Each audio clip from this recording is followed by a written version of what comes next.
خليك فاهم حاجة مهمة. العميل ما بيشتريش علشان انت بتضغط عليه، العميل بيشتري علشان واثق فيك. وفي 3 خطوات مهمة لو نفذتهم صح الصفقة بتتقفل بكل سهولة. خليك فاكر دايما ان البيع مش اقناع بس طمأنينة. من اول تعامل مع العميل ركز في 3 حاجات. اول حاجة، اسمع اكتر ما بتتكلم.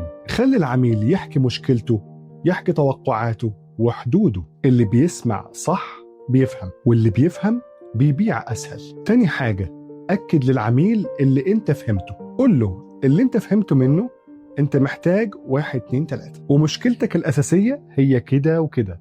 مظبوط؟ اللي انا بقوله ده يبدو ان هو بديهي. انك تقول للعميل ايه اللي فهمته ومشكلتك الأساسية دي لوحدها بتبني ثقة كبيرة، لان بتثبت للعميل انك مهتم بطلباته. تالت حاجة بقى، اعرض للعميل حل واضح وبسيط ومن غير تكليف ولا مبالغة ولا وعود صعبة. قل له اقدر اقدم لك 1 2 3 والنتيجة اللي احنا متوقعينها 1 2 3 وعلشان ده يتحقق محتاجين الوقت الفلاني. في الحالة دي لما العميل يحس بالوضوح بيحس بالأمان، وساعتها قرار العميل انه يختارك انت هيكون اسهل كتير. في الفيديو اللي جاي هقولك ازاي تتعامل مع عميل متردد من غير ما تبين انك بتضغط عليه ولا بتضيع وقتك. انا احمد طلبة، ولو مهتم تبني بيزنس صح تابعني علشان اللي جاي هيفيدك اكتر واكتر.